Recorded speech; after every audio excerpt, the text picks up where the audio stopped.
Hello student, welcome to the Guruji classes. आज हम करेंगे NIUS 10th क्लास इंग्लिश का जो हमारा सब्जेक्ट है, जिसका कोड नंबर है 202। आप मेरे अगर चैनल के ऊपर नए हैं तो आपको मिलने वाला है इंपॉर्टेंट क्वेश्चंस, फ्री नोट्स की PDF, free practical file with solution, free TMA with solution और फ्री 5 साल के question paper PYQ PDF unsolved. अगर आपको इसको सॉल्व लेना है तो किस तरीके से लेना है, आपको मेरी टीम से कांटेक्ट करके पता करना पड़ेगा। पर अनसॉल्व जो है वो आपके लिए फ्री है, और जो सॉल्व है वो भी बहुत मिनिमम से चार्जेस पर आपको मिल जाएंगे, बहुत ही ना के बराबर। तो जो इजी रहेगा वो भी इसलिए ताकि जो मेरी टीम इतनी मेहनत कर रही है उनका मनोबल बढ़ाने के लिए। तो स्टूडेंट, अगर आपने मेरे चैनल को अब तक लाइक शेयर सब्सक्राइब नहीं करा है तो प्लीज कर लीजिए, और ये सारी इन्फॉर्मेशन लेने के लिए आपको मेरे कॉन्टैक्ट नंबर 8851450051 पर कॉन्टैक्ट करना पड़ेगा। मेरी टीम आपको सुबह 10 से लेकर शाम को 6 बजे तक असिस्ट करेगी व्हाट्सएप पर। अगर सुबह 10 बजे तो सबके मैसेज के रिप्लाई ज्यादातर जाते ही हैं, पर 6 बजे के बाद बहुत कम हो जाते हैं रिप्लाई जाना। तो प्लीज आप अपना डिसहार्टेड मत होइएगा, क्योंकि 6 बजे के बाद वर्किंग आवर्स होते हैं हमारे खत्म हो जाते हैं। उसके बाद हमारी ऑफलाइन क्लासेस चल रही होती हैं, जो कि मेरे कोचिंग सेंटर पर होती हैं 9 बजे तक रात तक। तो चलिए चलते हैं, शुरू करते हैं। आज हम करेंगे इंग्लिश का चैप्टर नंबर 3 कोंडिबा। इसकी सबसे पहले इस चैप्टर के हम इंपॉर्टेंट एक छोटी सी समरी पढ़ेंगे। समरी पढ़ने के बाद इस चैप्टर से रिलेटेड हम इंपॉर्टेंट क्वेश्चन आंसर्स करेंगे। आपको बस इस चैप्टर से रिलेटेड इतने क्वेश्चन आंसर करने हैं, दैट इज एनफ।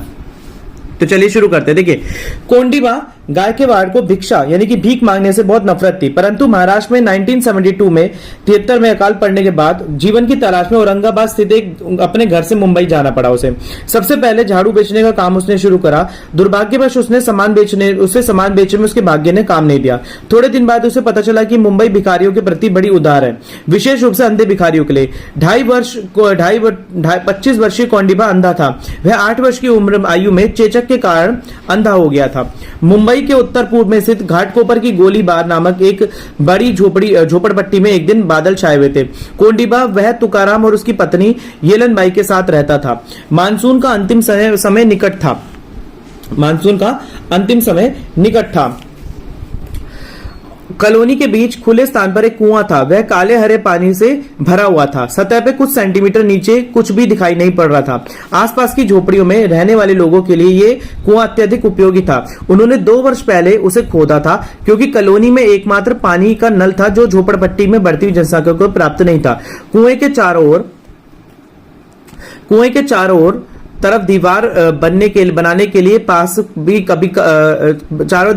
के लिए उनके पास कभी भी धनराशि नहीं थी। किनारे वाली मिट्टी और चट्टानों के गिर जाने के कारण कुएं का मुख्य ऊपरी भाग क्रमशः चौड़ा हो गया था। तली तंग थी, खतरनाक था, परंतु उसके काफी समय में वहां होने के कारण कोई भी चिंता नहीं करता था। वह हानि रहित दिखाई पड़ता था। येलनबाई द्वारा तैयार किए गए अल्पाहार को खाने के लिए कोंडिबा स्लम में लौटा था, जिस समय वह अपने छोटी बोरी वाले थैले में 5 से 6 रुपए तक इकट्ठा कर लेता था।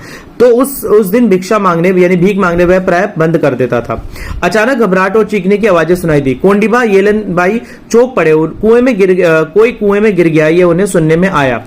एक औरत ने को चिल्लाते हुए उन्हें सुना।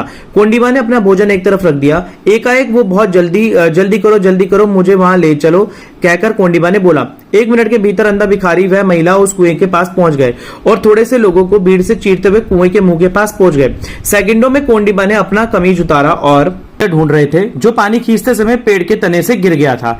वह लड़के गोता नहीं लगा सकते थे। अपनी दृष्टि चले जाने से पूर्व छोटे बालक के रूप में कोंडिबा एक बढ़िया तैराक था, परंतु वर्षों की निर्धनता ने उसे कमजोर कर दिया था। एक बार मित्रों के साथ खेलते हुए टूटे हुए बर्तनों के टुकड़े को इर्द गिर्द कुएं से निकालते समय वह गहरे पानी में गोता लगाने में समर्थ हो गया था, जिन्हें उन्होंने फेंका था। परंतु वह काफी दिन से पहले की बात थी, जब उसने कुएं की तली में जाने के लिए काफी लंबा सांस खींचा। क्षण भर के लिए कोंडिबा सतह पर बहता रहा, फिर उसने गहरी सांस ली और गोता लगाया। कुएं के अंदर चट्टानों के साथ साथ बड़े सावधानी से अपना रास्ता टटोला। वह तली में पहुंच गया। उसके पैर नर्म कीचड़ में धंस गए। कीचड़ और फिसलन युक्त खरपतवार से उसके सिवाय उसे कुछ भी नहीं मिला। थका हुआ होने के कारण वह सांस के समाप्त होने से पूर्व ऊपरी सतह पर आ गया। अरविंद के गिरे हुए अब 2 मिनट हो गए थे। उसकी चाची जिनके साथ वह रहता था कुएं पर आ पहुंची। ज्यों ही वह बालक को कोंडिबा के सतह पर आया, उसने उनकी रुलाहट बड़ी आवाज सुनी। अंधे आदमी ने दोबारा गहरी सांस ली और कीचड़ वाली गहराई में गायब हो गया। पहली बार गोता लगाते समय उसने कुएं के आकार का अच्छा ज्ञान हो गया था, इसलिए सीधा वह नीचे पहुंच गया। उसे अपने हाथों से तली के टटोलने का प्रयत्न किया। वह पानी में फिसल जाते थे और खरपतवार में अटक जाते थे। अभी तक बालक का कोई निशान था। खरपतवार होते जो अंदर गाद वगैरह होती है कीचड़ वगैरह, मतलब जो खांस वगैरह से होती है। उसके फेफड़े फटने को हो रहे थे। एक बार फिर ऊपरी सतह की ओर पहुंचने लगा, पर वह पहली बार से अधिक देर तक नीचे रहा था, इसलिए महिलाएं और बच्चे अधिक उत्तेजित रहे। जब वह पानी के ऊपर उसका सिर नजर आया तो भीड़ ने निराशा की सांस ली। अंधेपन के इतने वर्षों में कभी कोंडिब्या को दृष्टि का अभाव इतना नहीं उखड़ा जितना कि अब उखड़ा था। काश कि वह दिखाई देता तो वह संभवतः डूबे बच्चे को ढूंढ पाता। उसे यह ज्ञान नहीं था कि उस समय दृष्टि भी कीचड़युक्त पानी के भीतर नहीं देख सकता। कोंडिब्या बेहद थक चुका था, परंतु वह जानता था कि अरविंद के लिए एकमात्र आशा की किरण है। वह जितनी तेजी से काम कर सकता था, उसने कीचड़ में खरपतवार के बीच अपना रास्ता टटोला। अरविंद अवश्य होगा, उसने ये सोचा। वह गायब हो गया। कोंडिब्या की पसलियां दर्द कर रही थी। वह अधिक देर तक सांस नहीं खींच सकता था। फिर जब वह झटका देकर अपने शरीर को सीधा खड़ा करने वाला था तो टांगों को चलाकर सतह पर पहुंचने वाला था तो उसकी उंगली खरपतवार के बीच किसी नरम चीज से छू गई। वह कपड़ा था।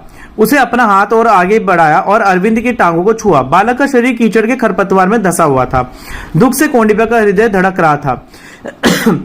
उसका सांस समाप्त होने वाला था। वह निराश होकर सोच रहा था कि कोई चीज पकड़ने के लिए मिल जाए ताकि वह अरविंद को उस उलझन में ऊपर और खींच सके जिसमें वह फंसा हुआ था। अचानक उसका हाथ अरविंद की पेटी के ऊपर टिक गया। अपने दाएं हाथ से उसे मजबूती से पकड़कर उसने बालक को उलझन से मुक्त किया और पलटा और ऊपर की ओर खींच लिया। उसकी रीढ़ की हड्डी और मांसपेशियां दुखने लगी थीं। इससे लगभग उसकी गति रुक गई। जो कुछ उसके दिमाग ने उसे जताया था, उसके निर्बल भूखे शरीर ने उसे मुकाबला किया। बालक को पेटी की जोर से पकड़कर कोंडिब्या ने अपने खाली हाथों से ऊपर की सहायता से स्वयं को ऊपर उठाने का संघर्ष किया। तली से 6 मीटर ऊपर उठकर पानी की सतह पर आने में काफी समय लग गया। जब वह सांस लेने के लिए हाँफ रहा था तो दूसरे लोगों ने तत्काल अरविंद को ऊपर खींचा और कुएं से बाहर निकाला।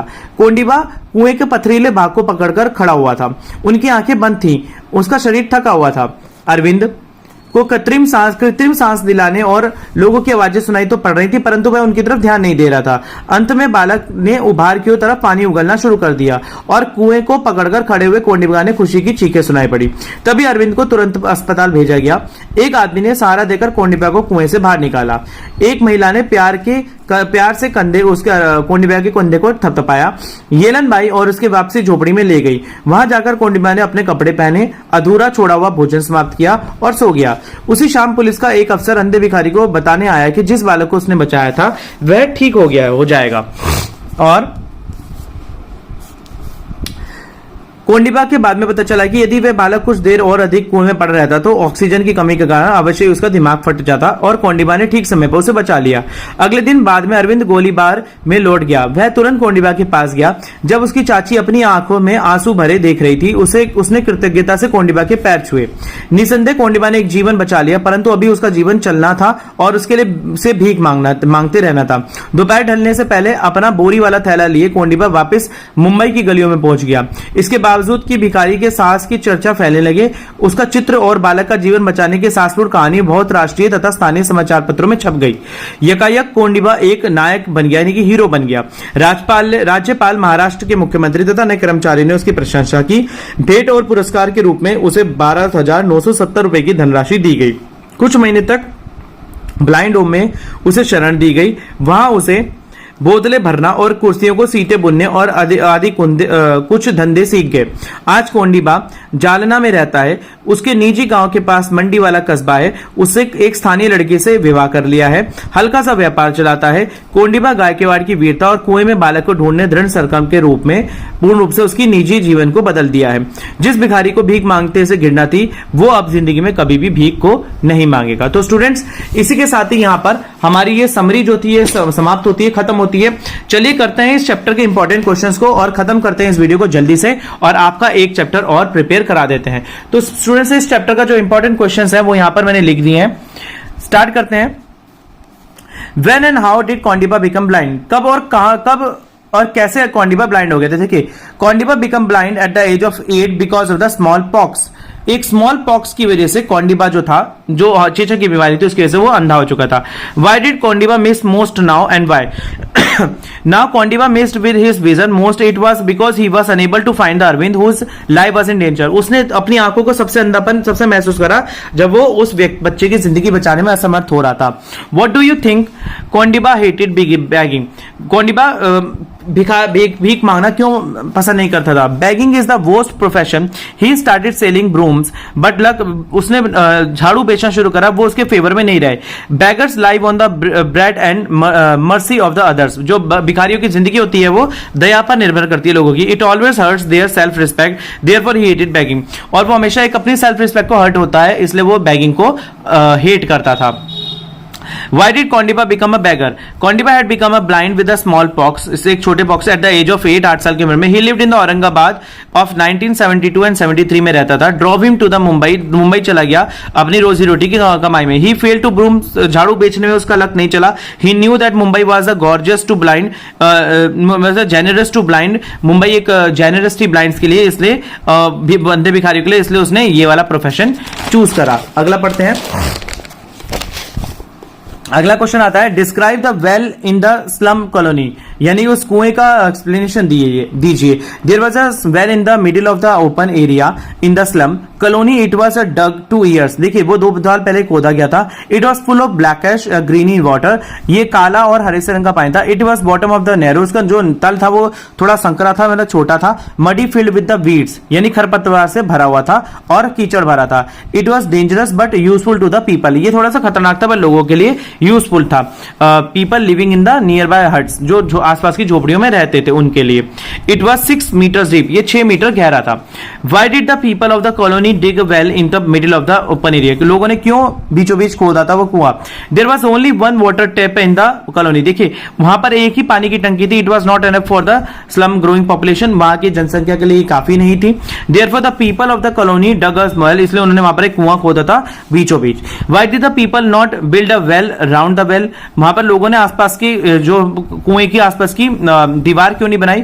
The people had no money and the well seemed harmless, ठीक है, जो लोगों के पास पैसा नहीं था वहां पर दीवार खींचने का, और जो वेल था इतना हार्मलेस दिखता था, मतलब किसी को नुकसान पहुंचाने वाला भी नहीं था।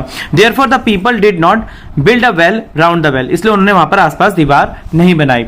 What do you think that the Kondiba hated begging? Kondiba को भीख मांगना पसंद क्यों नहीं था? He had self respect, उसकी अपनी self respect थी। He did not like anybody pity on the charity, उसको नहीं पसंद था कोई भी व्यक्ति उस पर दया करे। He hated the abuse he used to get, और वो जो लोग उसे गालियां दिया करते थे उसको पसंद नहीं करता था। Give a brief account of the honor of the given to Kondiba, बताएं कि Kondiba को किस तरीके से इनाम पुरस्कृत किया गया था। Kondiba had saved Arvind's life, Kondiba ने अरविंद की लाइफ को बचाया था। His picture and the story of the daring rescue were publish in the newspaper, उसके बहादुरी के कारनामे जो थे अखबार में भी छपे। The governor and the chief minister of the Maharashtra, जो राज्यपाल और जो चीफ मिनिस्टर था महाराष्ट्र के, उन्होंने उसकी प्रशंसा की। He was presented a cash reward, 12,970 की अमाउंट की राशि दी गई उसे। And he was given a home in the old age home, देखिए उसको जो ब्लाइंड होम होता है वहां पर उसको आश्रय दिया गया, कुछ महीनों के लिए वहां पर उसे काम सिखाया गया। अगला लास्ट क्वेश्चन आता है इस चैप्टर का। Give a description of the well in which the Arvind fell, उस वेल के उस कुएं की डिस्क्रिप्शन दीजिए जहां पर अरविंद गिरा था। There was a large slum of the colony, वहां पर एक बहुत बड़ा गोलीबार के अंदर एक लार्ज स्लम था, बड़ा मतलब स्लम था। It was located in the ghat के ऊपर, नॉर्थ ईस्ट ऑफ मुंबई, घाट के ऊपर नॉर्थ ईस्ट में था। There was a scarcity of the water in the colony, वहां पर स्कार्सिटी ऑफ द पानी की बहुत कमी थी। स्कार्सिटी का मतलब होता है कमी होना। So the people dug a well in the middle of the an open area, लोगों ने वहां पर एक कुआं खोदा था slum. It is mouth was slowly widen due to the falling into the soil, देखियो जो उसके आसपास की जो मिट्टी थी वो अंदर अंदर गिरे जा रही थी, जिससे उसका मुंह तो चौड़ा हो गया था पर अंदर से वो पतला होता जा रहा था।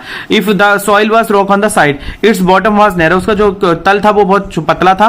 It was also muddy and the full of the weeds, खरपतवार और कीचड़ से भरा था। दो the well looked harmless yet it was dangerous, हालांकि जो कुआं था वो हार्मलेस दिखता था पर ये डेंजरस था। There was no well around it, there was no wall around it, उसके आसपास कोई भी दीवार नहीं थी। तो स्टूडेंट्स इसी के साथ साथ ही यहाँ पर ये आपका कोंडिबा का चैप्टर खत्म होता है। आशा करता हूं जिन्होंने मेरा चैनल तो लाइक शेयर सब्सक्राइब नहीं करा होगा प्लीज कर लीजिए। मिलते हैं अगली वीडियो में, तब तक के लिए धन्यवाद।